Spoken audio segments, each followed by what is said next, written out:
এবার ময়দান মধ্যপ্রাচ্যে নয়, বিশ্ব রাজনীতির কেন্দ্রবিন্দুতে মুখোমুখি দুই পরাশক্তি যুক্তরাষ্ট্র ও চীন, আর মাঝখানে ইরান। এই দ্বন্দ্ব কতদূর গড়াবে?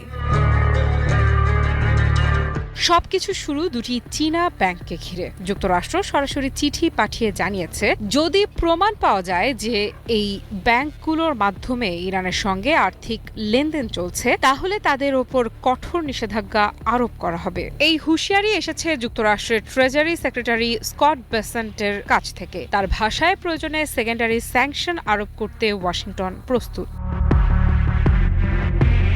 কিন্তু এখানেই পাল্টা জবাব দেয় বেইজিং। চীনা পররাষ্ট্র মন্ত্রণালয় স্পষ্ট জানিয়ে দিয়েছে, জাতিসংঘের অনুমোদন ছাড়া কোনো একতরফা নিষেধাজ্ঞা তারা মানবে না।